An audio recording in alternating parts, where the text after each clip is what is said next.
A little black girl stood outside tall, golden mansion gates. Her hands shaking as tears ran down her cheeks. The iron bars were higher than two grown men. The house behind them looked like a castle from a fairy tale. Big windows, white walls, shining cars parked in a long driveway. She was crying so hard that she did not see the black car roll to a stop behind her. The door opened. A tall man stepped out. He wore a dark suit. People on TV called him one of the richest men in America. Cameras followed him everywhere. His name was known in every state. But right now he was not on a stage. He was not in a meeting. He was walking toward a crying child. The security guards froze. They had never seen him do this before. The billionaire stopped. Then, slowly, in front of everyone, he bent down on one knee beside the little girl. "Hey," he said softly, "why are you crying out here alone?" The girl looked up at him with red, frightened eyes. She opened her mouth to speak. And at that exact moment, the mansion doors behind the gate burst open. Someone shouted, "Sir, don't." The billionaire turned his head sharply. The girl grabbed his sleeve tightly. And then, the story really began. 3 days earlier, the little girl's name was Nia Brooks. She was 9 years old. She lived in a small apartment on the south side of Chicago with her grandmother, Miss Evelyn Carter. Miss Evelyn was not really her grandmother by blood. She was her neighbor first. But when Nia's mother got sick and passed away 2 years ago, Miss Evelyn became everything to her. She braided Nia's hair every Sunday night. She packed her lunches. She told her stories about courage and hope. Miss Evelyn was old, but her voice was strong. She used to say, "Kindness can open doors money never can." Nia believed her. But life had not been easy. Their apartment building had peeling paint and broken stairs. The heater barely worked in winter. Some nights they ate toast and peanut butter because that was all they had. Still, Miss Evelyn always smiled. "Hard days don't last," she would say. One afternoon, Miss Evelyn sat at the small kitchen table, staring at a white letter in her hand. Her hands trembled. Nia walked in from school and dropped her backpack. "Grandma Evie, what's wrong?" Miss Evelyn quickly folded the letter. "Nothing, baby." But Nia saw the fear in her eyes. That night, after dinner, Miss Evelyn told her the truth. The building had been sold. The new owner planned to tear it down and build luxury condos. They had 30 days to leave. Nia felt her chest hurt. "Where will we go?" she whispered. Miss Evelyn did not answer right away. "I'll figure it out," she said finally. But her voice did not sound certain. The next weeks were hard. Miss Evelyn made phone calls all day. Most places were too expensive. Some landlords hung up when they heard her old voice. Others said they had no space. One afternoon, Nia heard someone on the phone say, "We don't want trouble. It's not the right fit." Nia did not understand everything, but she understood the tone. She began to notice things at school too. When she told a classmate she might have to move, the girl shrugged and said, "My dad says people who can't afford homes just don't work hard." Nia went quiet after that. One evening, Miss Evelyn pulled out a small wooden box from under her bed. Inside were old photos, letters, and one shiny gold coin. "This was your mother's lucky coin," she said. She used to say it reminded her that she was worth more than gold. Nia held it carefully. "I don't feel worth much," Nia whispered. Miss Evelyn lifted her chin gently. "Don't ever let this world tell you that.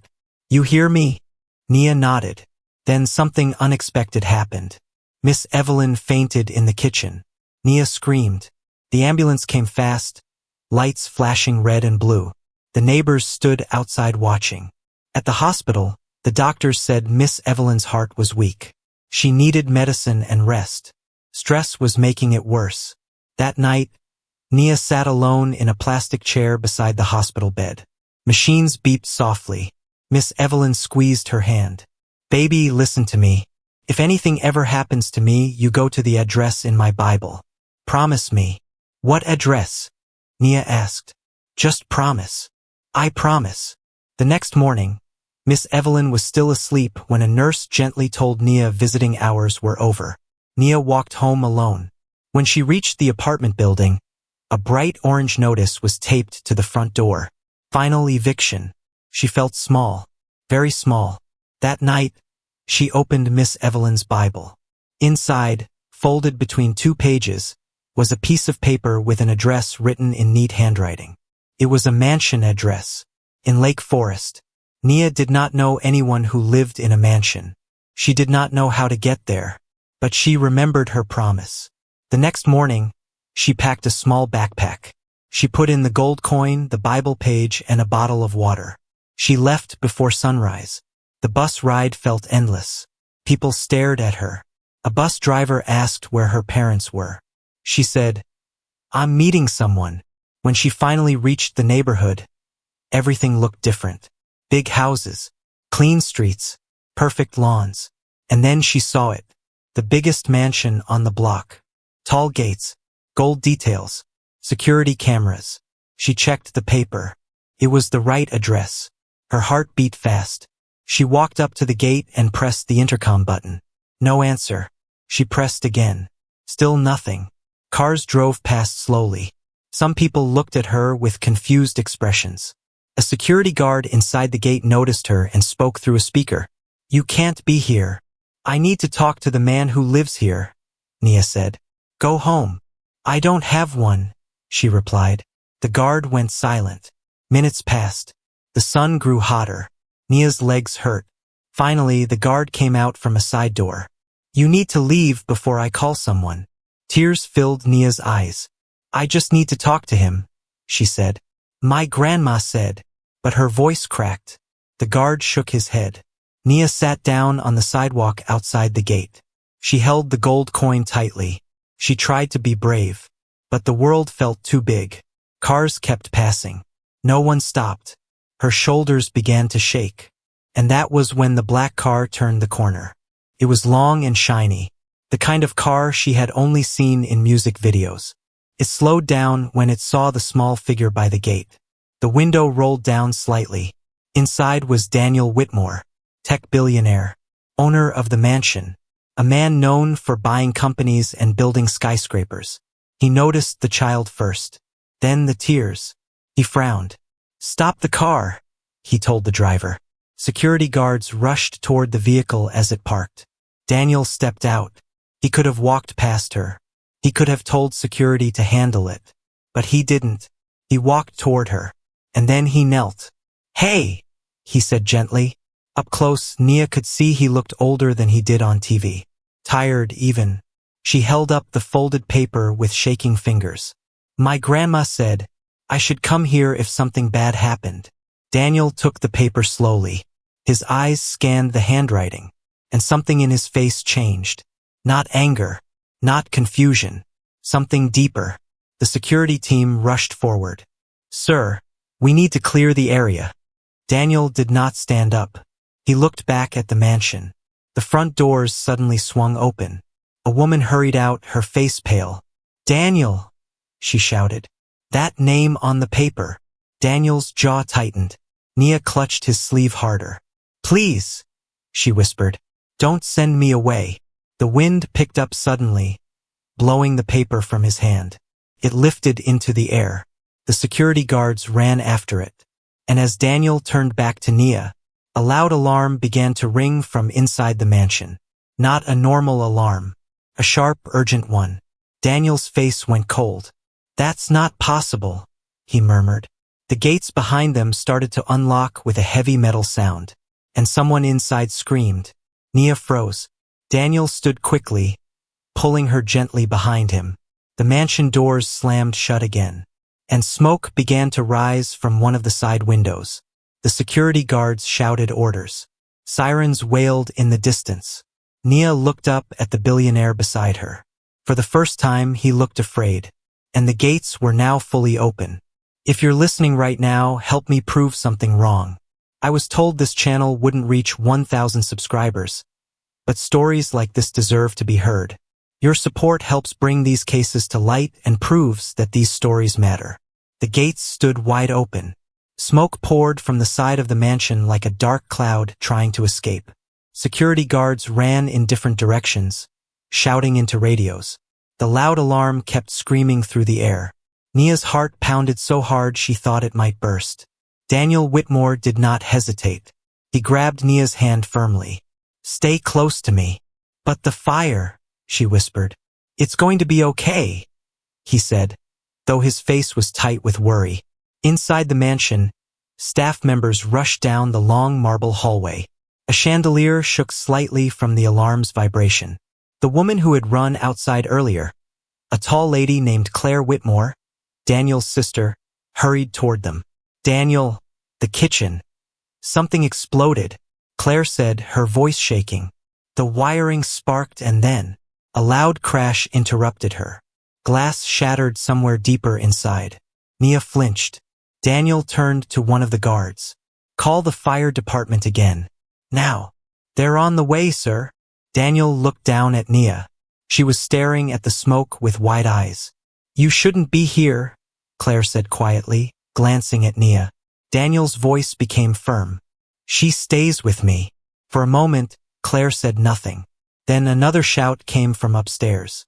"Someone's still inside." Daniel's head snapped up. "Who?" "Mrs. Patterson," a maid yelled. "She went back for the photo albums." Claire covered her mouth. Mrs. Patterson had worked for the family for over 30 years. Without thinking, Daniel started toward the stairs. Nia tightened her grip on his hand. "Don't go," she said softly. He paused. Then he knelt again, looking her in the eyes. "Sometimes we have to help people even when it's scary." Before anyone could stop him, Daniel ran upstairs through the smoke. Claire rushed to Nia and gently guided her back toward the entrance. "Come here, sweetheart." Nia shook her head. "He's going to get hurt." Fire alarms blared louder. Smoke thickened in the hallway. Outside, sirens grew closer. Nia felt small again, just like outside the gate, just like at school, just like when the eviction notice was taped to her door. She reached into her backpack and pulled out the gold coin. "Please," she whispered. Upstairs, Daniel covered his mouth with his sleeve as he moved through the hallway. Smoke burned his eyes. He could hear coughing from a bedroom at the end. "Mrs. Patterson," he shouted. A weak voice answered. He pushed open the door. The elderly woman sat on the floor, holding a heavy photo album against her chest. "I didn't want them to burn," she coughed. Daniel rushed to her side. "Forget the albums. They're your mother's memories," she said. Daniel hesitated for only a second. Then he helped her to her feet. The hallway ceiling made a loud cracking sound. Downstairs, Nia heard it. Her stomach twisted. Firefighters burst through the front doors at last, carrying hoses and wearing heavy gear. "Everyone out," one of them shouted. Claire pulled Nia farther outside onto the driveway. Thick smoke rolled out of the mansion windows. Neighbors began gathering across the street, whispering. Nia watched the upstairs window. "Come on," she whispered again. Suddenly, a firefighter appeared at the top of the stairs with Mrs. Patterson. Right behind them was Daniel. The crowd let out a breath of relief. Nia felt her knees almost give out. Daniel walked down the steps slowly, guiding Mrs. Patterson carefully.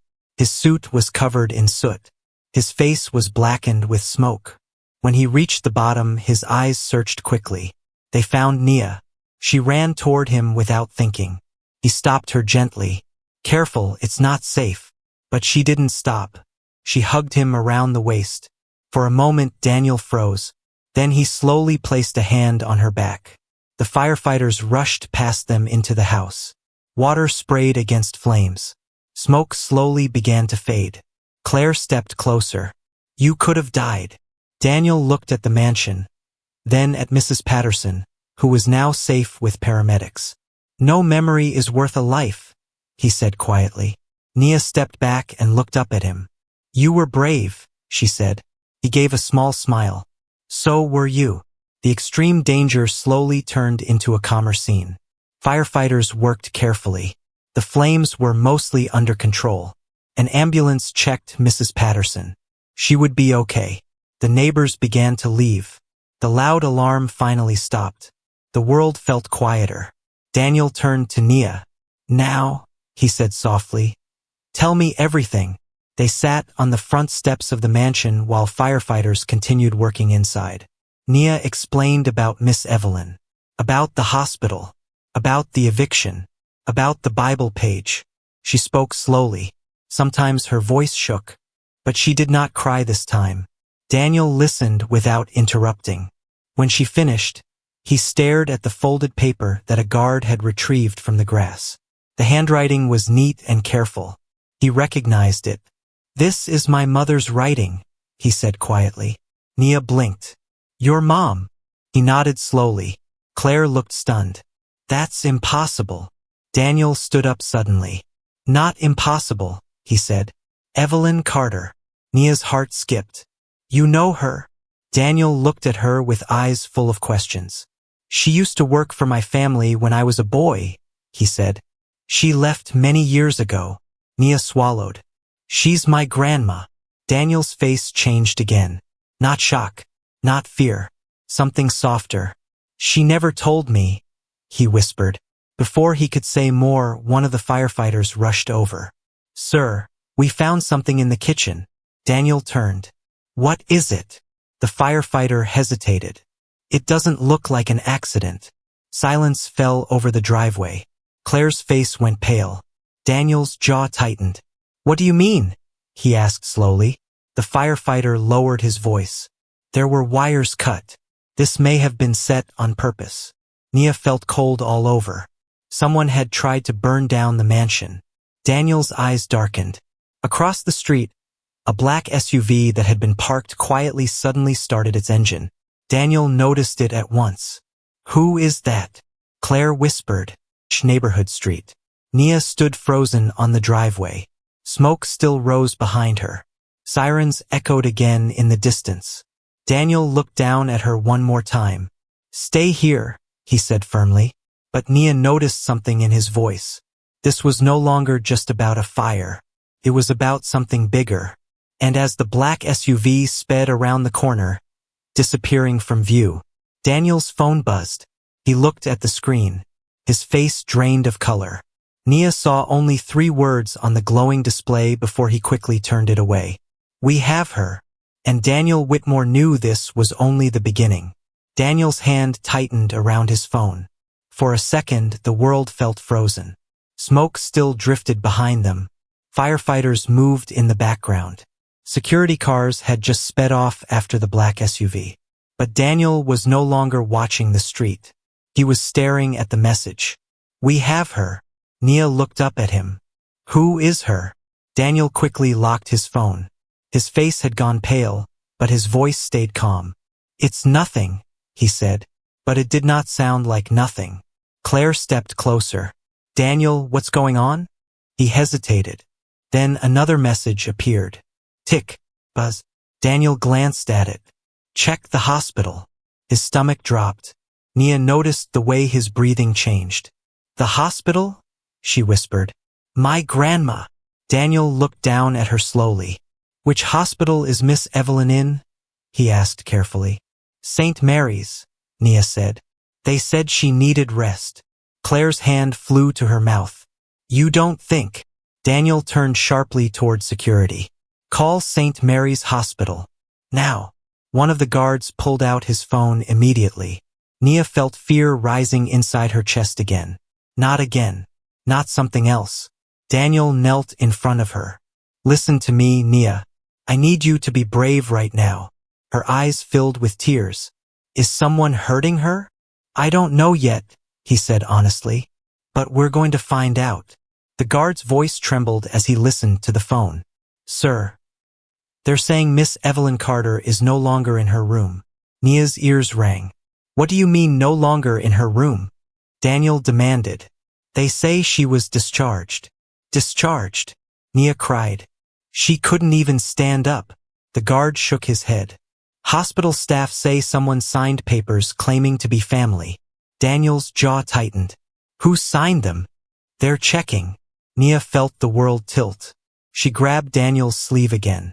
"She wouldn't leave without me," she said. "She promised." Daniel stood slowly. "This isn't random," he said quietly. "The fire, the message, the hospital." Claire's voice shook. Who would do this? Daniel stared at the road where the black SUV had disappeared. I have enemies, he said simply. The moment felt heavy. Then Daniel made a decision. Get the car, he told security. We're going to St. Mary's. Within minutes, they were inside a different vehicle. Nia sat in the back seat beside Daniel. Claire followed in another car. The drive felt endless.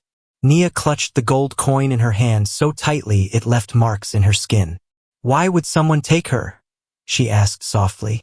Daniel looked out the window. Sometimes, he said slowly, people try to hurt others by going after the ones they care about. Nia swallowed. But I'm not important. Daniel turned to her sharply.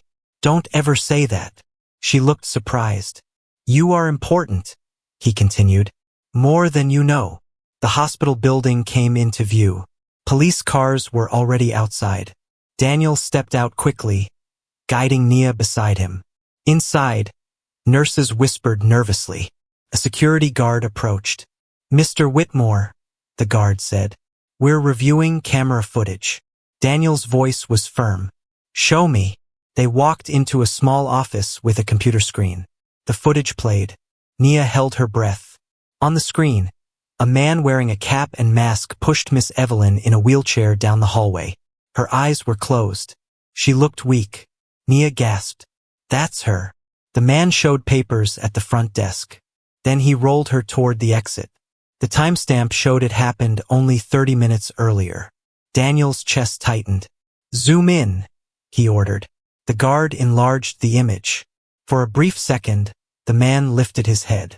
Daniel froze. He recognized the eyes. Who is he? Claire asked from behind them.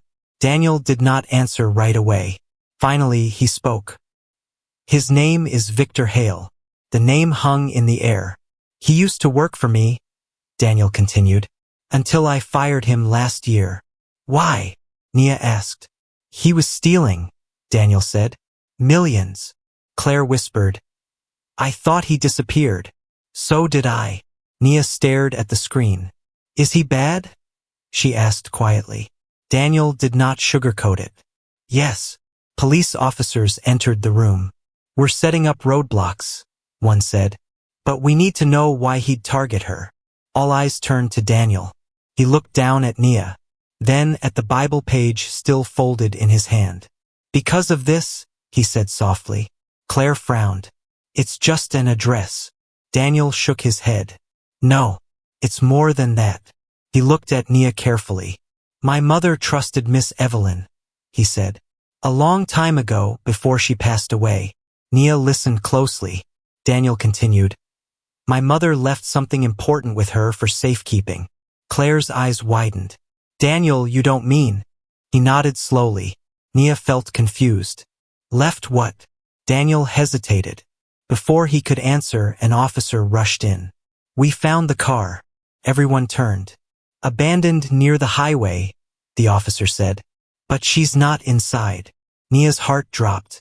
Where is she? She whispered. The officer shook his head. We're searching the area. Daniel closed his eyes for a second. Then he opened them sharper than before. Victor wants something, Daniel said. And he thinks Miss Evelyn has it. Nia's small voice broke through the room. She doesn't have anything, she said. We're poor. Daniel knelt in front of her again. Sometimes, he said gently.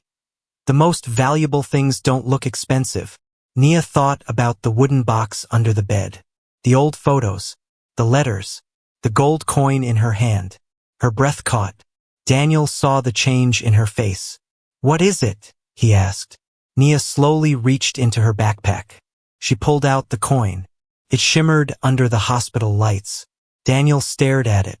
His expression shifted from confusion to recognition. That coin, he whispered. Claire gasped. It can't be. Nia looked between them. It was my mom's. Daniel's voice dropped. No, Nia. That coin belonged to my mother first. Silence filled the room. Police officers exchanged looks. Daniel stood up slowly. If Victor knows she has that coin, he said, then this is much bigger than we thought. Before anyone could respond, Daniel's phone rang again. Unknown number. He answered without hesitation. Daniel Whitmore speaking. A familiar voice chuckled on the other end. Hello, Daniel. Daniel's face hardened. Victor. Nia's chest felt tight. Victor's voice sounded calm. Too calm. You always did like being the hero, Victor said. Running into fires. Saving old ladies. What do you want? Daniel demanded. There was a pause. Then Victor spoke clearly. I want what your mother hid. Daniel's grip tightened on the phone. And if I don't give it to you? He asked coldly. Victor laughed softly. Then the old woman won't survive the night. The line went dead. Nia felt like the floor had disappeared beneath her. Daniel slowly lowered the phone. Police officers leaned forward. What did he say? Daniel's voice was steady, but his eyes were burning. He has Miss Evelyn. Nia's legs trembled. Daniel looked at her with deep seriousness. And now, he said quietly, we have to decide what we're willing to risk to get her back. Outside the hospital window, storm clouds began to gather. Thunder rumbled in the distance. And somewhere in the darkening city, Miss Evelyn opened her eyes. Miss Evelyn's eyes opened slowly. The room around her was dark. Not hospital white. Not her small apartment kitchen. This place smelled like dust and oil. Her wrists were tied gently but firmly to the arms of a wooden chair. She blinked twice, trying to focus. A single light bulb hung from the ceiling, swinging slightly. Then she heard footsteps. Slow, calm, confident. Victor Hale stepped into the light. Well, he said softly. Good evening, Evelyn. Miss Evelyn's voice was weak but steady. You picked the wrong grandmother. Victor smiled thinly. Oh, I picked the perfect one. Back at St. Mary's Hospital, Daniel stood in a quiet corner with police officers and Claire. Nia sat in a chair nearby, holding the gold coin in both hands like it was the only solid thing left in the world. Rain began tapping against the hospital windows. Daniel spoke clearly. Victor wants the coin. That means he believes it leads to something bigger. An officer crossed his arms. What exactly does it lead to? Daniel hesitated. Claire answered quietly. Their mother's safety vault.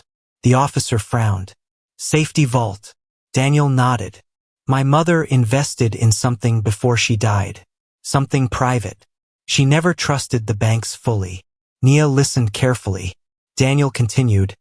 She had a secure vault created under a different name. The coin is the key. Nia looked down at it. It's just a coin, she whispered. Daniel knelt beside her. It's not just gold. It has a micro-engraved code inside the rim, only visible under special light. Nia blinked. Grandma never told me. She was protecting you, Daniel said softly. Claire stepped closer. Victor probably found old records. He must have learned Mother gave Evelyn something. Daniel's jaw tightened. And now he thinks kidnapping her will force us to hand it over. Nia's small voice cut in. Then give it to him. Everyone looked at her. If it saves her, just give it, she said. Daniel's eyes softened. It's not that simple, he replied gently. Why? She asked. Because if Victor gets what's inside that vault, Daniel said slowly, he won't stop. He'll disappear. And he might still hurt her. Silence filled the room. The rain grew heavier. An officer approached with new information. We tracked the abandoned SUV. It was stolen this morning. No direct prints. Daniel exhaled slowly. Then his phone buzzed again. Another unknown number. He answered immediately. Victor's voice returned. You have 1 hour. Proof she's alive, Daniel demanded.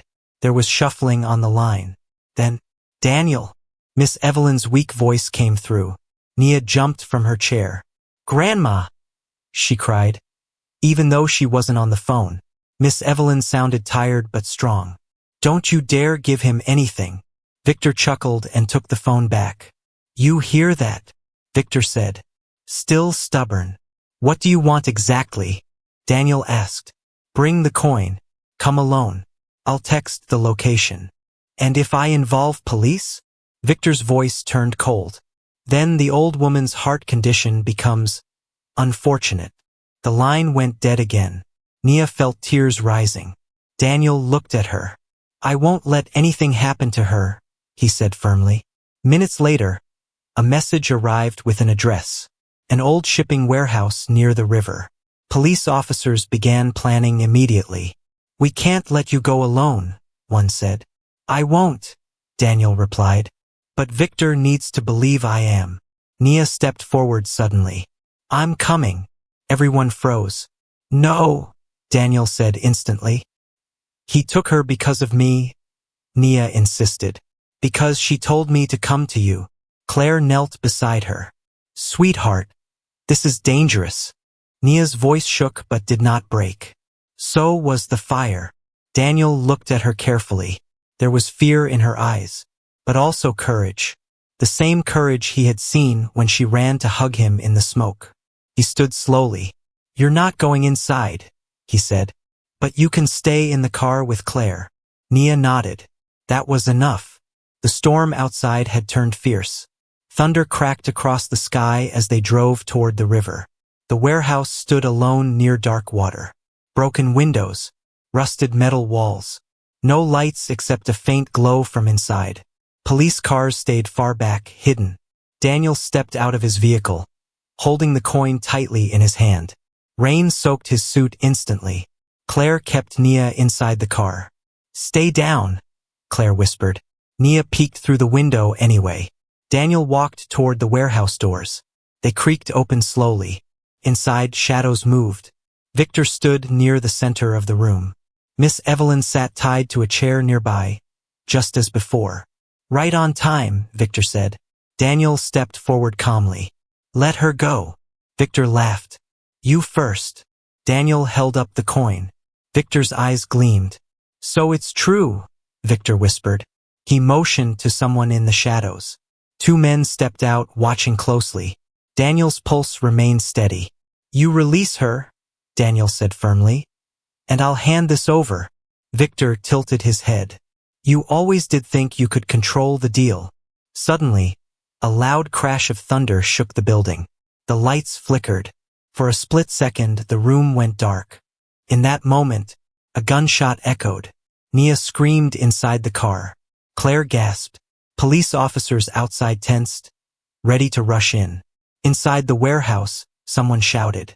When the lights flickered back on, Miss Evelyn's chair had tipped over. Victor was no longer standing where he had been. And Daniel was on the ground, not moving. Rain pounded harder against the metal roof. From the car, Nia pressed her hands against the window, her voice breaking. "Daniel!" Inside the warehouse, smoke from the gunshot curled into the air, and Victor's voice echoed from somewhere unseen. "Tick-tock! Daniel!"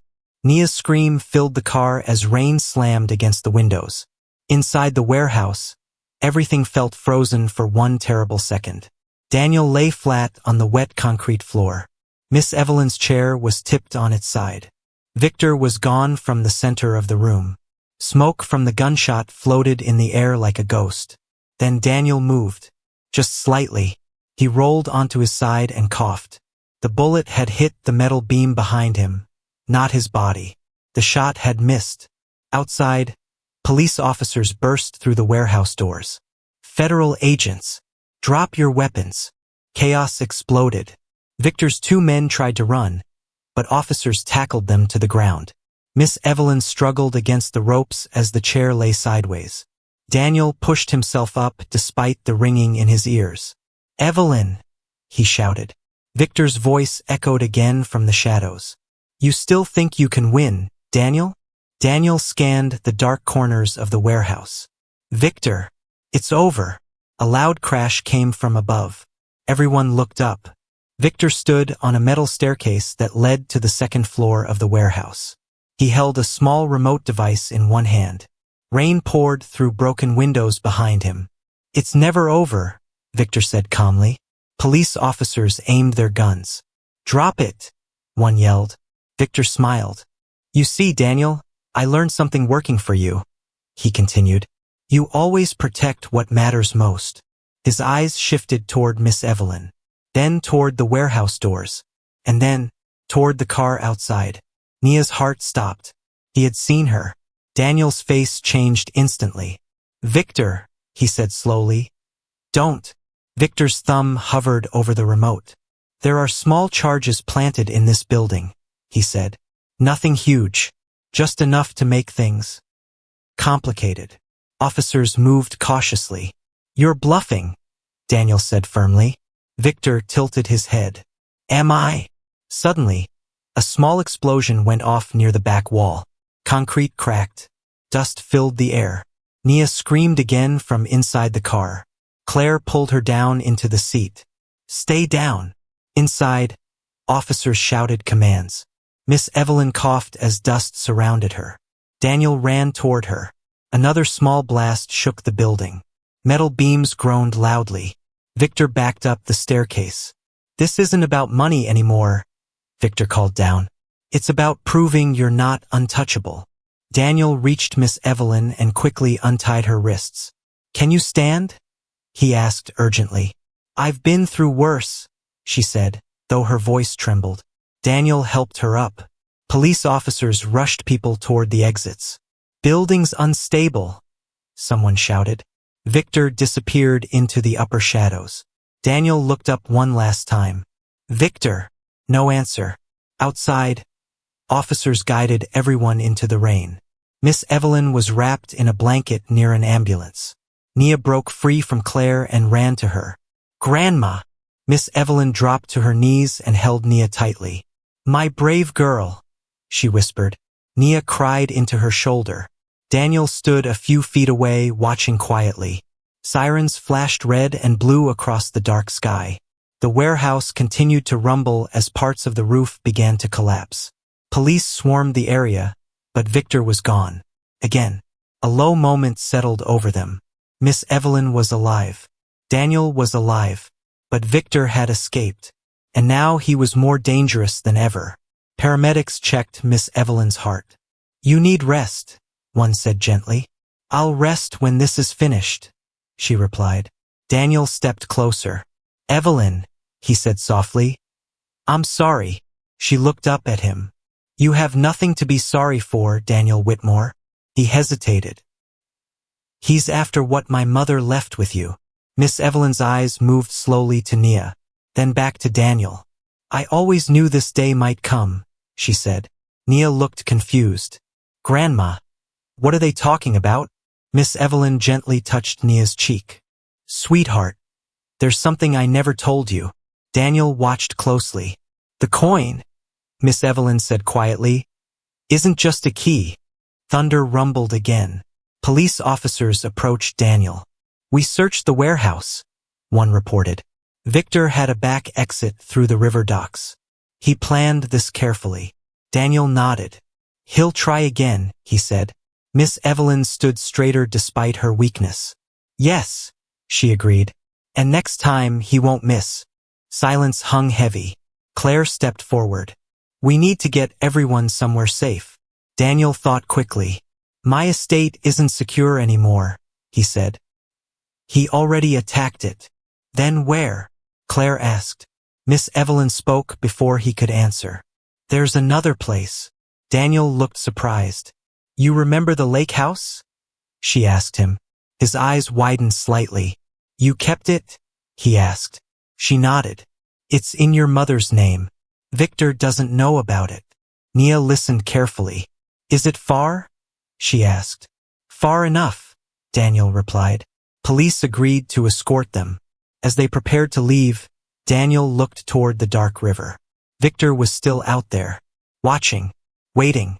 Inside the car, Nia sat beside Miss Evelyn this time. Daniel drove. The storm began to calm as they left the city lights behind. For a moment, everything felt quieter, safer. Nia leaned against her grandmother. "Are we going to be okay?" she asked softly. Miss Evelyn smiled gently. "We will always be okay as long as we stand together." Daniel glanced at them in the rearview mirror. Kindness, courage, protection. He finally understood why his mother had trusted Evelyn all those years ago. The road stretched ahead into darkness. Trees lined both sides. The lake house was hidden deep in the woods, near still water. But as they turned onto the long gravel driveway, Daniel noticed something that made his stomach drop. The front door of the lake house was open. Lights were on inside, and parked near the porch was the same black SUV. The black SUV sat quietly in front of the lake house. Its engine was off. Its windows were dark. The front door of the house stood wide open, swinging slightly in the wind. Daniel stopped the car slowly. No one spoke. Nia felt her heartbeat in her ears. "That's his car," she whispered. Daniel's jaw tightened. Yes. Police escort vehicles pulled up behind them with flashing lights. Officers stepped out carefully, weapons drawn. "Stay inside," one officer instructed, but Miss Evelyn leaned forward in her seat. "He's not here for the house," she said quietly. Daniel looked at her. "What do you mean?" "He's here for what's inside it." Daniel understood. The vault, or what led to it. Police moved toward the lake house carefully. One officer pushed the front door open wider with his foot. "Clear the first room," someone shouted. Inside, lights flickered softly. The living room looked untouched. Furniture was in place. No signs of struggle. Rainwater dripped from the roof onto the porch. Nia pressed her face against the window, trying to see. After a few tense minutes, an officer returned. "Ground floor appears clear." Daniel exhaled slowly. "Upstairs?" he asked. "We're checking now." Moments later, another voice called out from inside. "Sir, you need to see this." Daniel stepped out of the car. "Nia, stay with Claire," he said firmly. She nodded, though she wanted to follow. Daniel entered the house. The wooden floors creaked under his shoes. He walked upstairs with two officers. At the end of the hallway was his mother's old study. The door was open. Inside, papers were scattered everywhere. Drawers were pulled out. Books lay on the floor. Daniel stepped into the room slowly. On the desk, written in black marker across a family photo, were 3 words. "I know everything." Daniel's chest felt tight. One officer pointed to the wall. A small hidden panel had been forced open. Behind it was a safe. The safe door hung wide open. Empty. Daniel froze. "That's not possible," he murmured. The officer frowned. "Was something inside?" Daniel shook his head slowly. "No, the real vault isn't here." He walked closer to the empty safe. Then he noticed something else. A small camera sat on the bookshelf. A red light blinked. It was recording. Daniel stepped back immediately. "He's watching," he said quietly. Outside, Nia felt the wind pick up again. She saw Daniel reappear in the doorway. His face looked calm. Too calm. He walked back to the car. "He's been here," Daniel said. Miss Evelyn nodded slowly. "I figured. But he didn't find what he wanted," Daniel added. Nia looked confused. "What did he take?" "Nothing important," Daniel replied gently. Claire stepped closer. "Daniel, the camera?" "He wants us to know he's close," Daniel said. "He's trying to scare us." Nia swallowed. "It's working," she whispered. Daniel knelt beside her door. "Fear is loud," he said softly. "But courage is stronger." Nia tried to believe that. Police finished searching the property. Victor was gone. The SUV was empty, likely abandoned again. Inside the lake house, things slowly quieted. Officers placed guards around the area. Daniel, Miss Evelyn, Claire, and Nia gathered in the living room. A fire was lit in the stone fireplace to warm the cold air. For a moment, it almost felt peaceful. Almost. Miss Evelyn looked at Daniel carefully. "He knows about the first safe," she said. "Yes. Then it won't be long before he figures out the second clue." Nia looked between them. "There's another clue?" she asked. Daniel hesitated. Miss Evelyn nodded slowly. "The coin is the key," she said. "But it only works with the map." "Map," Nia repeated. Miss Evelyn pointed toward the large painting above the fireplace. It showed a calm lake at sunset. Daniel stood and walked toward it. He lifted the painting gently from the wall. Behind it was a small metal box. Daniel opened it. Inside was an old folded piece of parchment. Carefully, he opened it on the table. It was a hand-drawn map. Lines, symbols, coordinates. Nia stared at it in wonder. It looks like a treasure map, she whispered. Daniel gave a small, serious nod. In a way, it is. Claire looked uneasy. If Victor knows about this. He doesn't, Miss Evelyn interrupted. Not yet.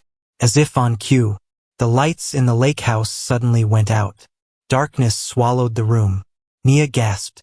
Outside, the police car's lights still flashed red and blue through the windows. But inside, pitch black, the fire flickered low. Daniel moved quickly. Everyone stay calm. A loud thud hit the side of the house. Then another. Officers outside shouted. Footsteps ran across the porch. Victor's voice echoed through a loudspeaker. You really thought I'd stop at scare tactics? Miss Evelyn gripped Nia's hand tightly. Daniel stood still, listening. Come outside, Daniel, Victor's voice continued, or I start taking pieces of this house apart. A gunshot rang out, shattering a window upstairs. Glass crashed onto the floor. Police returned fire toward the tree line. Nia screamed and covered her ears. Daniel's eyes hardened. This ends tonight, he said quietly. He turned to an officer near the door. Get them to the basement. Now. Miss Evelyn and Nia were rushed toward a hidden staircase behind the kitchen. Claire followed close behind. As they moved downward, another explosion rocked the side of the house. Wood splintered. The lake outside rippled violently from the blast. Daniel stepped onto the porch despite the gunfire. Rain began falling again, heavy and cold. Victor! He shouted into the darkness. There was silence. Then Victor's voice came once more. You always protect others first. That's your weakness. Suddenly, a red laser dot appeared on Daniel's chest. Sniper. Daniel didn't move. From the basement stairs, Nia saw it through the open door. Her breath stopped. Daniel! She screamed. The laser moved slowly upward, from his chest to his heart, and in the trees across the lake. A shadow pulled the trigger. The gunshot split the night. Nia screamed, but Daniel did not fall. At the exact second the trigger was pulled, one of the police officers tackled Daniel hard to the ground. The bullet tore through the wooden porch railing behind him instead of his chest. Wood exploded into splinters. Sniper in the trees! An officer shouted. Red and blue lights flashed wildly across the lake. Police fired toward the dark forest line. The peaceful water from earlier now shook with chaos. Daniel rolled onto his side, breathing hard. The officer who tackled him pulled him toward the front door. Inside. Now. Another shot rang out. Glass shattered above them. Daniel crawled through the doorway just as another bullet struck the porch column. Inside. The house filled with shouting and movement. Basement secure! Someone yelled from below. Daniel stood quickly despite the ringing in his ears. Where? He demanded. North tree line, an officer responded. Daniel grabbed a flashlight and moved toward the side window. Through the rain, he saw shadows running between trees. Victor was retreating again. Police rushed outside, chasing into the woods. Sirens echoed across the water. Then, silence. No more shots. Only rain and distant footsteps. Daniel stood still, breathing deeply. He hated this feeling. Victor was always one step ahead. Down in the basement, Nia clung to Miss Evelyn. Her small body trembled. Is he okay? She asked. Miss Evelyn held her close. Yes, baby. He's strong. Footsteps came down the stairs. Daniel appeared. He looked wet and tired, but alive. Nia ran to him and hugged him tightly. He wrapped his arms around her gently. It's okay, he whispered. Did he get away? She asked. Daniel nodded slowly. For now. Police officers came down shortly after. Suspect escaped into heavy woods, one reported. We're expanding the search perimeter. Daniel's expression grew serious. He's not running blindly, he said. He came here for something specific. Miss Evelyn looked toward the stairs. The map, she said quietly. Daniel's eyes widened. They rushed back upstairs. The living room looked like a storm had passed through it. Broken glass, water on the floor, bullet holes in the walls. Daniel went straight to the table.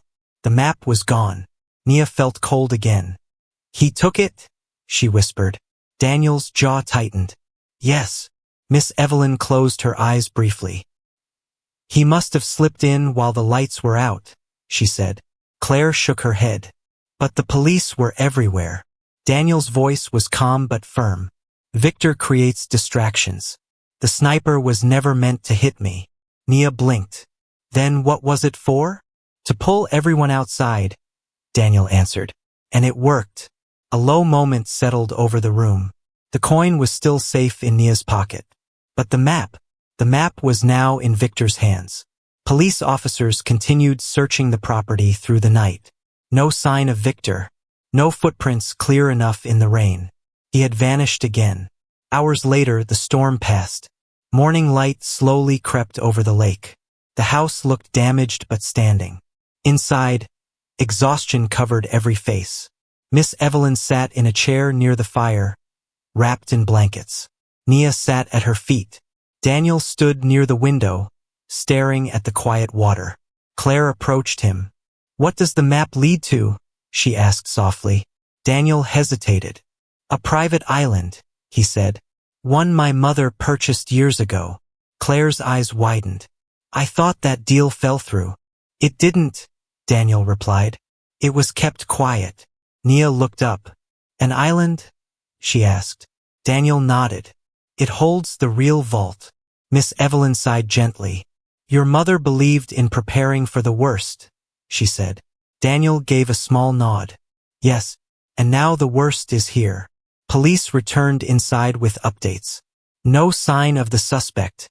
We believe he had a boat waiting on the far side of the lake." Daniel turned back to the water. Of course he did.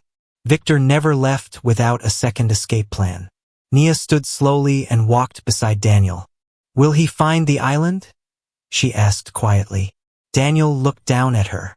"The map shows coordinates," he said. "But without the coin, he can't open the vault." Nia reached into her pocket and held the coin tightly. "So we still have something he needs," she said. Daniel smiled slightly. "Yes." Miss Evelyn stood carefully, leaning on her cane. "Then we stop waiting," she said firmly. Everyone looked at her. "He has the map," she continued, "which means he's going to that island." Claire frowned. "That's dangerous." Miss Evelyn's eyes were steady. "So is sitting here doing nothing." Daniel understood. Victor believed he now had the advantage. But he didn't know one thing. The map was incomplete. Daniel walked to a bookshelf and pulled out an old journal. He opened it to a marked page. Inside were additional numbers written in his mother's handwriting. "Backup coordinates," Daniel said quietly. Miss Evelyn smiled faintly. She was always 2 steps ahead. Nia felt a small spark of hope. "So we can get there first?" she asked. Daniel looked at her carefully. "Yes." Claire crossed her arms. "And walk into a trap?" Daniel's expression hardened. "No," he said. "We prepare." The low feeling in the room began to shift.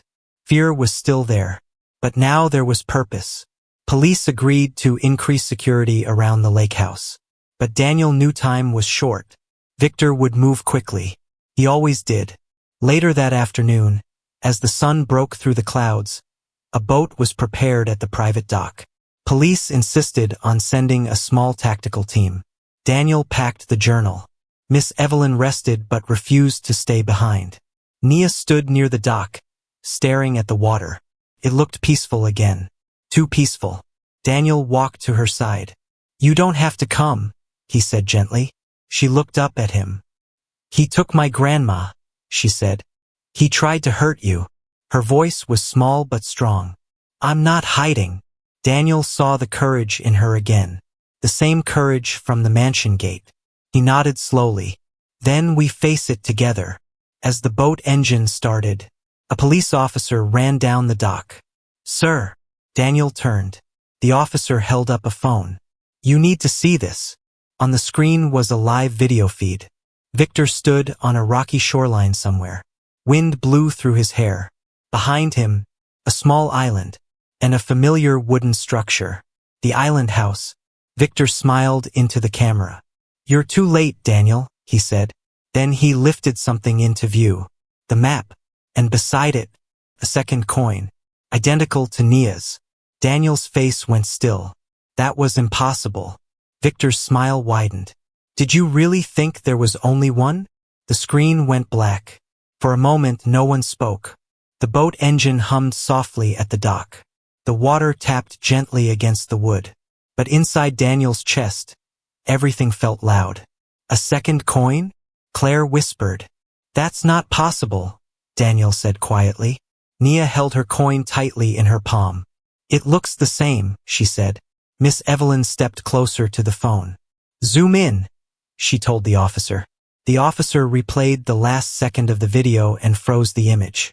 Victor stood on the rocky shore of the island, smiling. In his hand was a gold coin that looked almost exactly like Nia's. Almost. Daniel leaned closer. "Look at the edge," he said. Claire squinted. "It's slightly darker." Miss Evelyn nodded slowly. "That's not the real one," she said. Nia blinked. "It's fake." Daniel straightened. "My mother made two," he explained. "One real. One decoy." Claire looked surprised. "You knew." "I knew she was cautious," Daniel replied. "But I never saw the second coin." Miss Evelyn's eyes were steady. "She showed it to me once.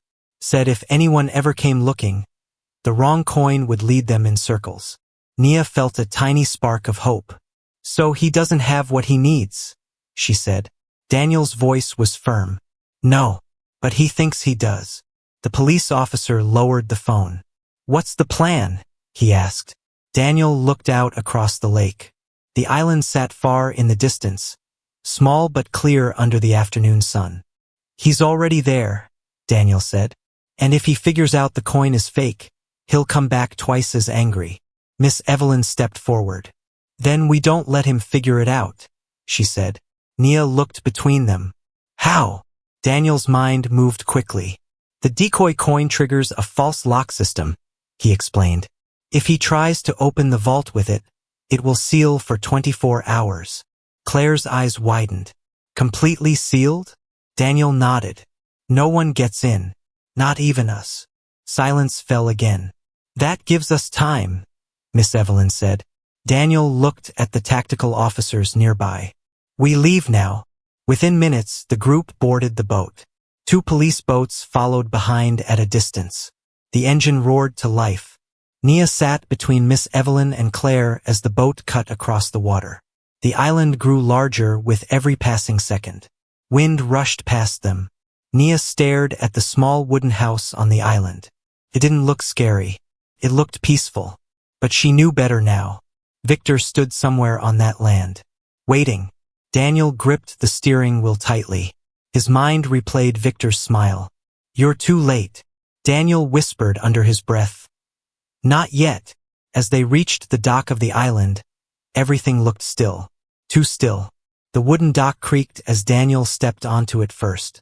Police officers moved carefully around the sides. "Clear the perimeter," one whispered.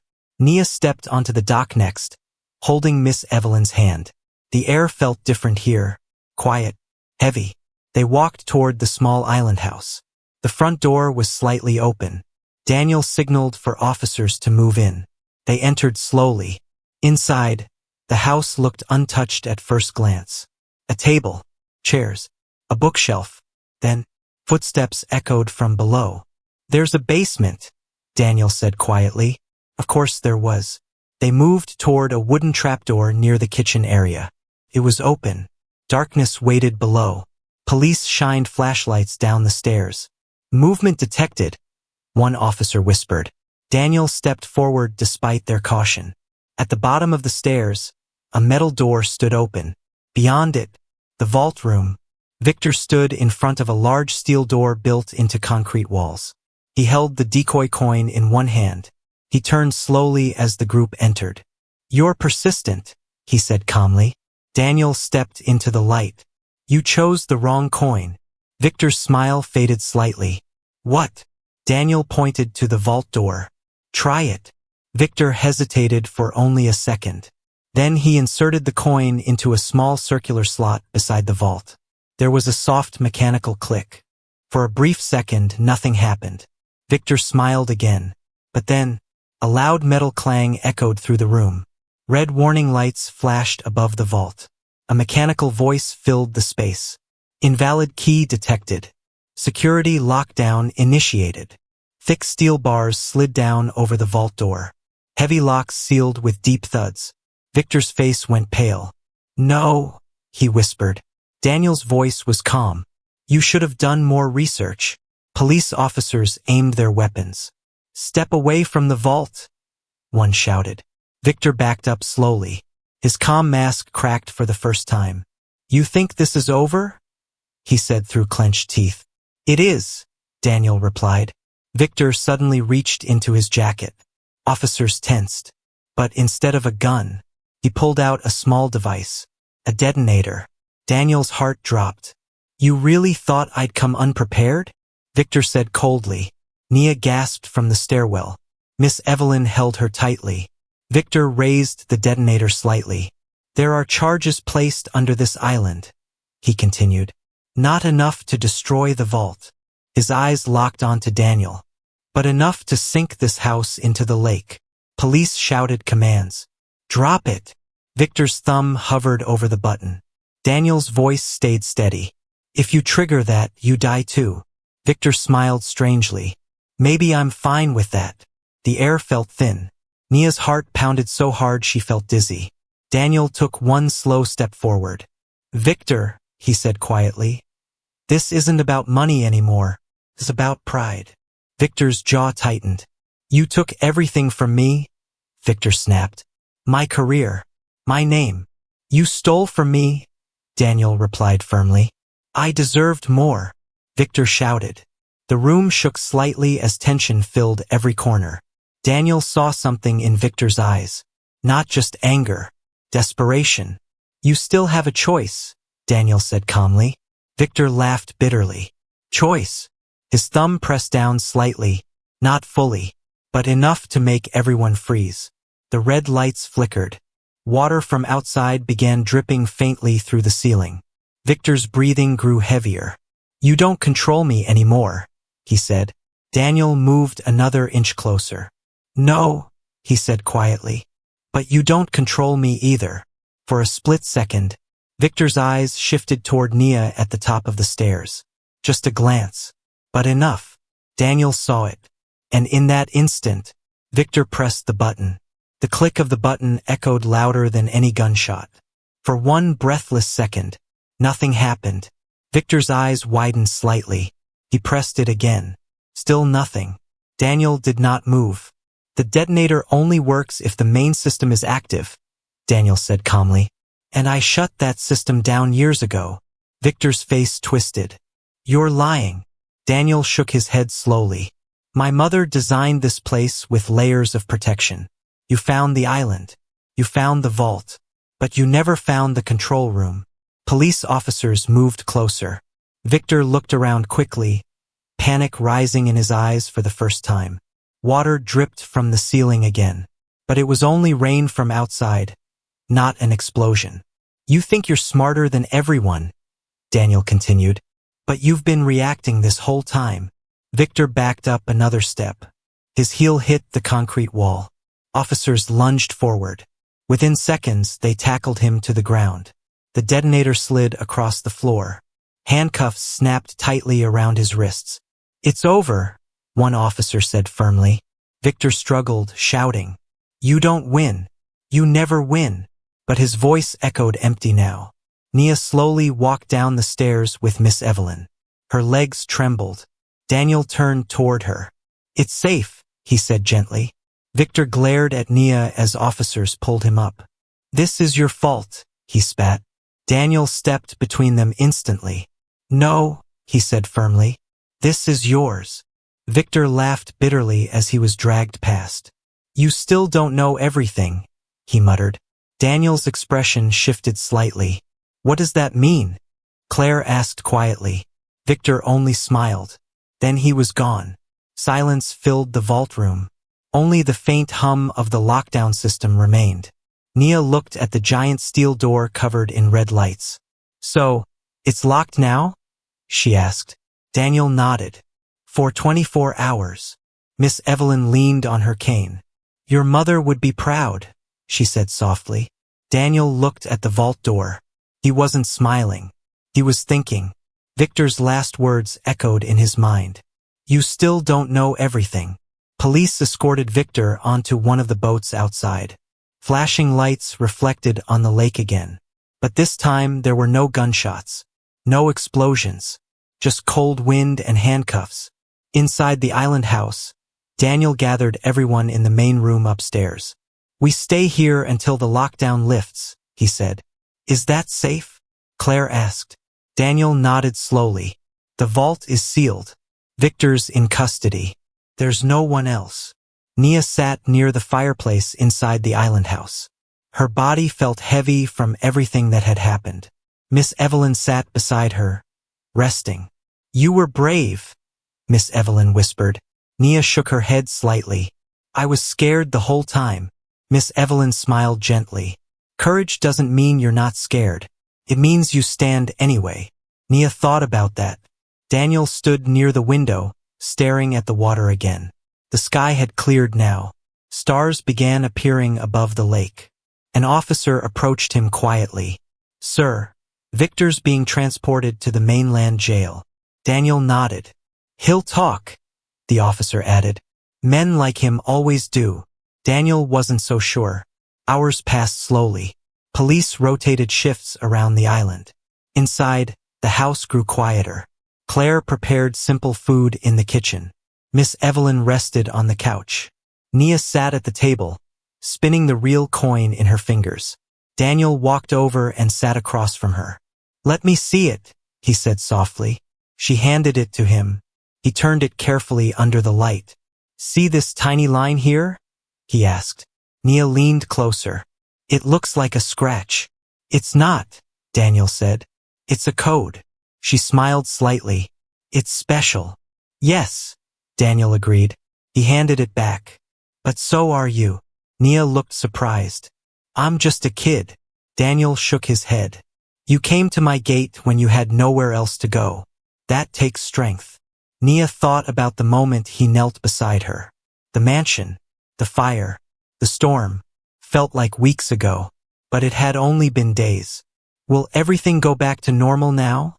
she asked quietly. Daniel paused. "I don't think normal exists anymore," he said honestly. Before she could respond, a loud metallic clang echoed from downstairs. Everyone froze. Daniel stood immediately. "The vault," he said. But the lockdown wasn't supposed to end yet. Police officers rushed toward the basement stairs. Daniel followed. Nia stayed upstairs this time, clutching Miss Evelyn's hand. Down below, the red lights above the vault flickered strangely. One of the officers checked his watch. "Lockdown timer says 16 hours remaining." Daniel stepped closer to the steel door. The heavy bars covering it began to rattle.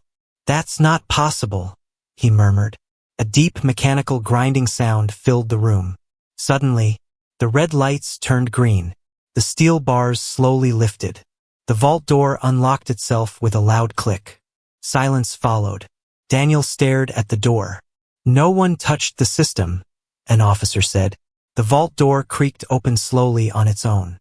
Inside, darkness. Daniel felt a chill run down his spine. "This wasn't Victor," he said quietly. One officer raised his flashlight and aimed it inside. The beam revealed shelves, documents, and an open compartment. Empty. Daniel's heart dropped. "That compartment held the master file," he whispered. "What master file?" the officer asked. Daniel's voice was low. "Proof. Upstairs." Nia heard the vault door echo open. She looked toward the basement stairs. Something felt wrong. Very wrong. Daniel slowly stepped inside the vault. The air felt colder. On the empty shelf where the master file once sat, a single piece of paper remained. He picked it up carefully. 3 words were written in black ink. "You're too late." Daniel's hand tightened around the note. Victor was in custody. The vault had been sealed. No one else was supposed to know, which meant someone else had been involved the entire time. And they were still free. The note felt heavier than the detonator ever had. "You're too late." Daniel stood inside the vault, the paper trembling slightly between his fingers. Around him, officers scanned the room with flashlights, their boots echoing against the concrete floor. "Sir?" one of them asked. "What's missing?" Daniel didn't answer immediately. He walked toward the empty compartment again. The steel shelf was clean, too clean. No dust. No scattered papers. Whoever had taken the master file knew exactly what they were looking for. Finally, he spoke. The master file contained transaction records, offshore accounts, internal communications, everything Victor and his network built over 15 years. The officer frowned. "But Victor's in custody." Daniel folded the note slowly.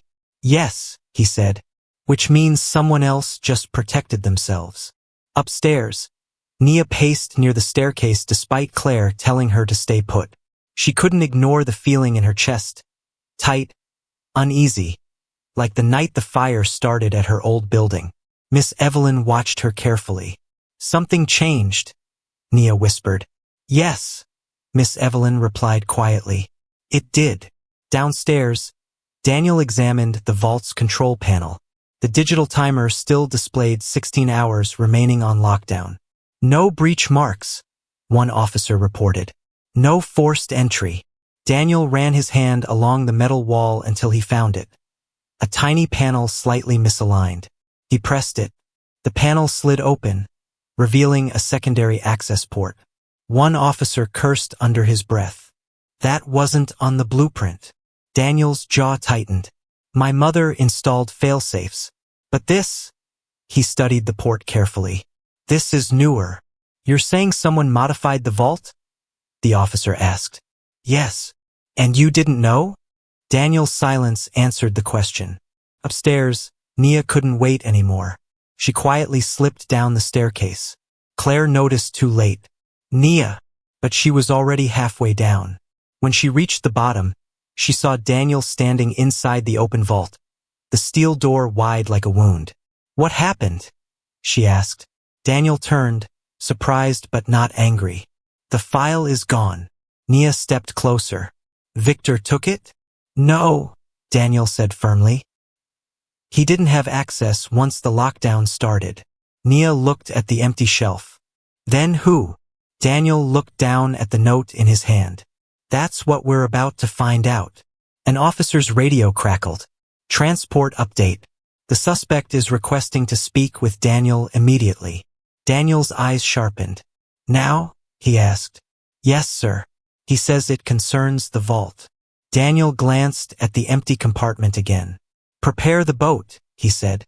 "I'm going to the mainland." Claire stepped forward. "That's risky. What if this is part of it?" Daniel met her gaze calmly. "It is part of it." He turned to Nia. "Stay here. Police will remain stationed. No one leaves." Nia nodded reluctantly. "I want to come," she said. Daniel crouched slightly to meet her eyes. "I know, but I need you safe." The boat ride across the lake felt longer this time. Cold air cut across Daniel's face as flashing lights from the island faded behind him. Victor sat in an interrogation room at the mainland facility when Daniel arrived. Handcuffed, calm, smiling. "You look unsettled," Victor observed as Daniel entered. "You tampered with the vault," Daniel said flatly. Victor laughed softly. "If I had, you wouldn't be here asking." Daniel placed the note on the table. Victor's smile flickered. "Interesting," he murmured. "You know who wrote it," Daniel said. Victor leaned back. "I know who had access." Daniel didn't respond. Victor tilted his head slightly. "You always assumed I was the architect, but I was only the strategist." "Speak clearly," Daniel demanded. Victor's eyes sharpened. "There was a third partner." Daniel felt something shift internally. "Name." Victor hesitated, then smiled faintly. "You've already met her." Daniel's mind raced. "Her? Impossible," he said quietly. Victor leaned forward despite the cuffs. She handled the financial layering. She created the offshore shells. You trusted her. Daniel's breathing slowed deliberately. You're lying. Victor shrugged. Am I? Daniel stared at him for several seconds. Why tell me this? He asked. Victor's voice lowered. Because she left me too. Silence filled the room. You think I planned this alone? Victor continued. She's been steps ahead of both of us. Daniel picked up the note again. She took the master file to erase herself, he said slowly. Victor nodded once. Smart, isn't she? Daniel stood abruptly. Give me the name. Victor smiled wider. You already know it. Back on the island, Nia sat at the kitchen table staring at the coin. She remembered the first night she came to the mansion. The way Daniel trusted Miss Evelyn instantly. The way Claire seemed nervous when the vault was first mentioned. The way. Her eyes widened slightly. Claire. Nia stood up quickly. Miss Evelyn noticed. What is it? Nia didn't answer. She walked slowly toward the hallway where Claire was speaking quietly on her phone. No, he's with Victor now, Claire whispered. We have a window. Nia froze. Claire turned and saw her. For a split second, Claire's expression changed. Then it softened. Nia, you shouldn't be down here. Who were you talking to? Nia asked. Claire smiled gently. Just one of the officers. But her phone screen was dark. No call active. Nia stepped backward slowly. You took it, she said quietly. Claire's face went still. You're confused, Claire replied evenly. The master file, Nia continued. You knew about the vault before anyone else. Miss Evelyn entered the hallway behind Nia. Claire looked between them. Then her calm mask dropped. You were never supposed to figure it out this fast, Claire said quietly. Miss Evelyn's grip tightened on her cane.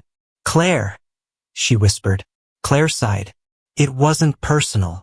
Police officers stationed outside suddenly shouted. But before they could reach the door, Claire pulled a small remote device from her pocket. Don't move, she said calmly. Nia's heart pounded. You opened the vault remotely, she realized. Claire nodded. I installed the secondary port months ago. Miss Evelyn shook her head slowly. You betrayed Daniel. Claire's eyes hardened. Daniel would have destroyed everything. I built those networks. I deserve protection. Sirens approached rapidly. Claire glanced toward the window. It seems our time is short. She pressed something on the remote. Outside, a second boat engine roared to life. Police shouted again. Claire stepped backward toward the rear exit. You won't get away, Nia said, her voice steady despite her fear. Claire paused. You'd be surprised. She slipped out the back just as officers burst into the hallway. Chaos erupted. Miss Evelyn held Nia close.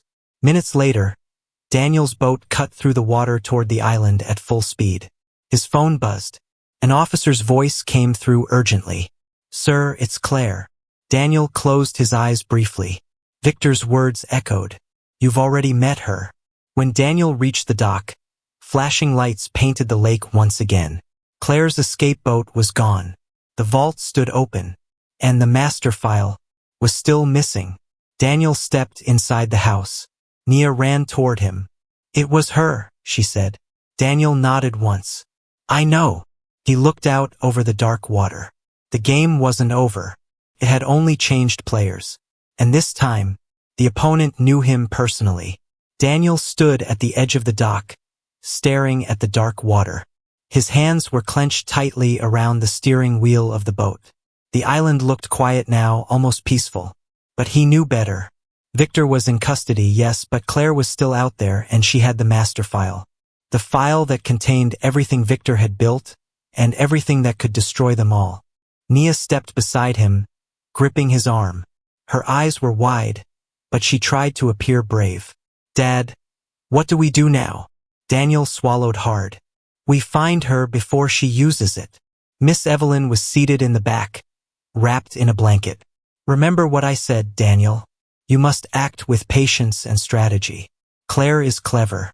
She's been planning this for months, maybe years. Daniel nodded. I know. But we can't waste time. She knows the vault is open now, and the master file is in her hands. If she tries to sell it or leak it, his voice broke slightly. We could lose everything. The boat sped across the dark water, cutting through the waves with quiet determination. Daniel's mind raced. Where would Claire go first? She knew the vault better than anyone. She had helped design the secondary systems, the decoy coins, the hidden compartments. And most importantly, she knew exactly how to stay one step ahead. Nia leaned against the railing, shivering from the cold. Do you think she'll hurt anyone? She asked softly. Daniel looked at her. I hope not, but we have to be prepared for anything. Miss Evelyn reached over and took Nia's hand. Remember, courage isn't about not being afraid. It's about taking action even when you are. Daniel's phone buzzed. It was the officer coordinating from the mainland. Sir, we've tracked Claire's boat. She's heading north, toward the shipping docks outside the city. Fast. Alone. Daniel's jaw tightened. Then that's where we're going. The boat roared across the water, wind whipping against their faces. The lake faded behind them as they approached the larger river leading to the docks. Daniel kept the engine steady, eyes scanning for any sign of Claire's boat. Finally, in the distance, a small silhouette appeared. A single motorboat moving at high speed, cutting through the water like a predator. She's faster than we expected, the officer on the phone said. We'll need tactical support to intercept her at the docks. Daniel nodded. Do it. I want every exit covered. She doesn't get away. The boat came closer. Daniel could make out the shape of Claire, her hair tied back, her posture rigid as she steered the craft. She glanced behind her, scanning for pursuit.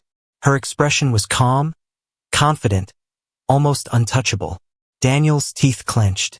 She's good, he muttered. Too good, Miss Evelyn added. But even the cleverest can make mistakes.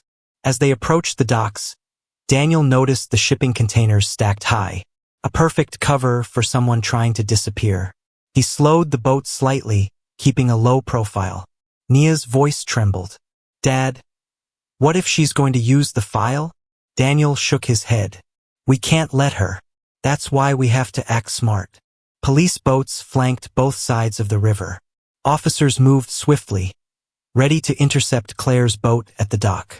Daniel kept his focus on her movements. Every twist and turn she made revealed something about her strategy. She was trying to avoid the main docks, taking a side channel toward a smaller loading area. Daniel spoke into his headset. All units move to the east loading area. Block all exits. She won't get past us there. Minutes passed as they closed in. Claire's boat slowed as she approached the narrow channel. It was a trap, but she didn't know that yet. Daniel's boat pulled alongside the riverbank, and officers jumped onto the small pier ahead of her. Flashlights cut through the night, illuminating the water.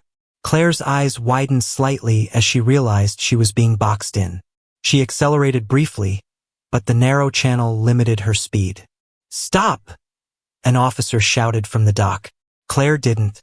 She swung the boat hard, attempting to dodge the blockade. But another police boat moved quickly to cut her off.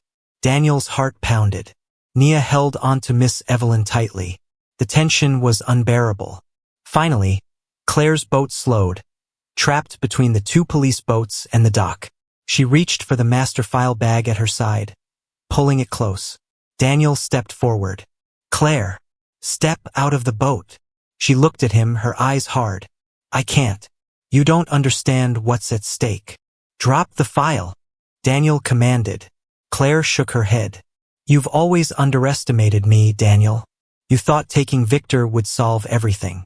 But this is bigger than both of you. The officers surrounding her raised their weapons but didn't move closer. They waited for Daniel's command. He took a deep breath. Claire, you don't have to do this. Give me the file. No one else has to get hurt. Claire hesitated, her fingers tightening around the bag. Her eyes darted to the water, then back to Daniel. Finally, she made a sudden move, leaping toward the dock. Officers grabbed her mid-step, pulling her back. The bag went flying across the wooden planks. It landed with a heavy thud, spilling papers onto the wet dock. Daniel stepped forward quickly and grabbed the bag, securing the master file. Nia let out a long breath. Miss Evelyn's grip on her arm loosened slightly. Claire struggled against the officers, but it was no use. She glared at Daniel. "You haven't seen the last of me." Daniel looked down at her calmly. "Maybe not, but tonight you lose." Police handcuffed Claire securely. One officer spoke into his radio. "We've got her. Files secured. She's not going anywhere." Daniel exhaled slowly. For the first time in days, he felt a sense of control. The master file was back in safe hands. Victor's accomplice, someone he had trusted and never suspected, was finally contained. Nia stepped beside him. "Is it over?" she asked softly. Daniel looked at the dark water. The night was quiet now, only the sound of waves against the dock. "For now," he said. "But this was bigger than any of us realized." Miss Evelyn placed a hand on Daniel's shoulder. "You did well, Daniel. You acted with patience and courage. And that's what saved us all." Daniel nodded slowly. He looked down at Nia, then at the master file secured in his hands. The weight of responsibility still pressed on him. But for the first time, he felt hope. Hope that they could finally rebuild. Hope that Victor and Claire's schemes were truly over. Hope that Nia and Miss Evelyn could finally live without fear. The boats began moving back toward the island, police escorting them carefully. Daniel sat beside Nia, holding her hand. She leaned against him, exhausted but safe. Miss Evelyn watched them quietly. Her eyes held wisdom and relief. She knew the danger wasn't entirely gone. But for tonight, they had won. As the island came into view, Daniel's mind replayed every moment. The mansion gate, the fire, the storm, the vault, Victor, Claire, and the master file. Every step had brought them here, and every choice had mattered. The sun began to rise over the horizon, casting golden light across the lake. The water sparkled peacefully, as if nothing had ever happened. But Daniel knew better. This peace, like all moments of hope in their lives, was fragile. Someone out there, somewhere, still held secrets, and Daniel would be ready. For now, though, they had survived. They had protected the ones they loved, and they had reclaimed what mattered most. Nia looked up at him. "Dad, do you think we're really safe?" Daniel smiled faintly. "Safe enough to rest, safe enough to breathe, and safe enough to know that no matter what comes next, we face it together." Miss Evelyn leaned back in her chair. "Yes, together."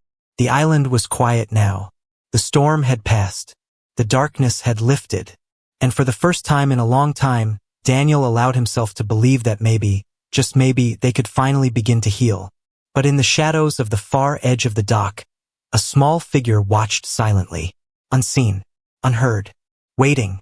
Someone else had been following the entire time, and they had been waiting for the perfect moment to make their move.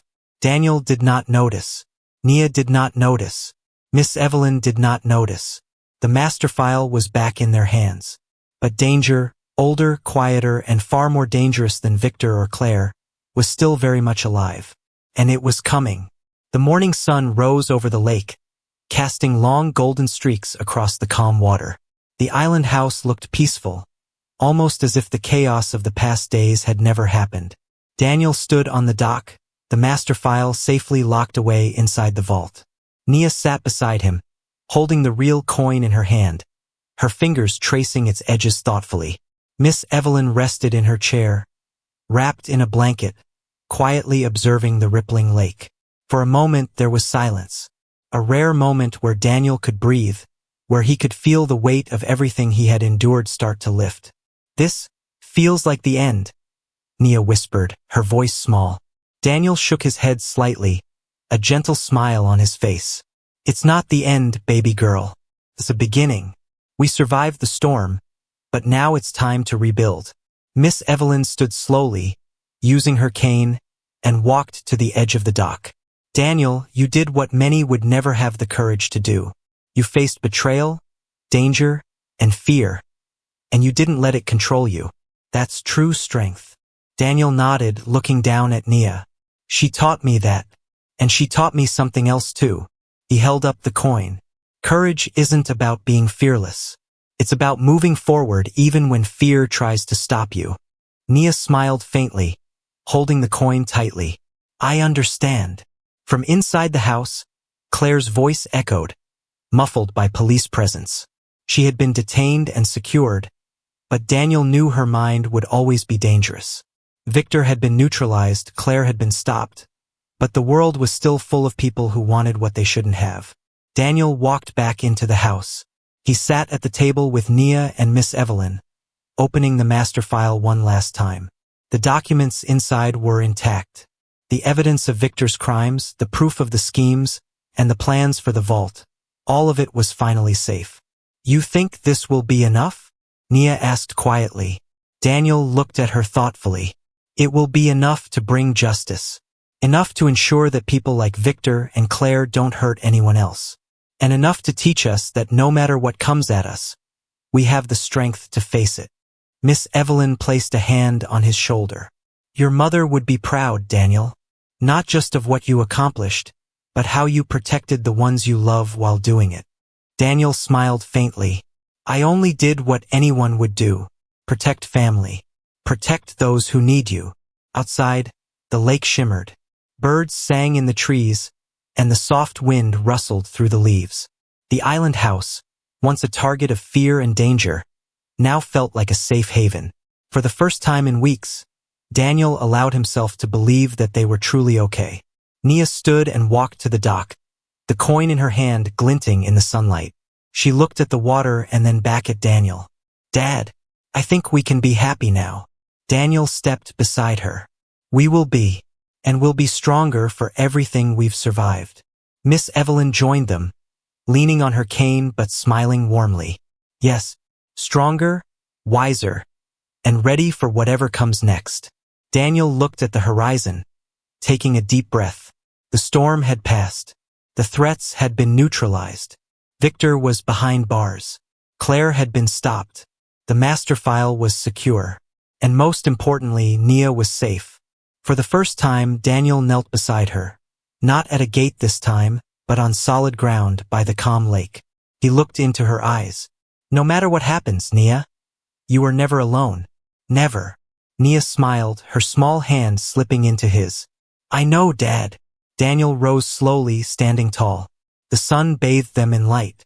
The dark clouds, the storms, the betrayals, they were all behind them. Miss Evelyn's eyes sparkled as she watched the father and daughter together. You've faced the impossible, Daniel, and you've come through with your heart intact. That's rare. Daniel nodded, feeling the weight lift from his shoulders. He looked at Nia, then at the lake, and then at Miss Evelyn. We survived because we stayed together. And that's all that matters. The three of them stood there quietly, watching the water ripple in the morning sun. A sense of peace settled over the island, and for the first time, it felt like life could return to normal. And far in the distance, beyond the lake, the world continued. There would always be challenges. There would always be danger. But for Daniel, Nia, and Miss Evelyn, they had proven that courage, love, and unity could overcome even the darkest storms. The past was behind them. The future awaited. And together they would face it stronger than ever. The coin glinted in Nia's hand one last time, a symbol of courage, trust, and resilience. And as the sunlight reflected on the calm lake, Daniel knew one thing for certain. Whatever came next, they would face it together. The story was over. The fight was won. But the lessons of courage, love, and standing firm in the face of darkness would live forever. The end. Thank you for watching. If you found this story engaging, we invite you to share your thoughts in the comments below. Your perspective adds value to the conversation. To stay updated with future stories exploring themes of race, inequality, and the unexpected choices that shape lives, please consider subscribing to this channel.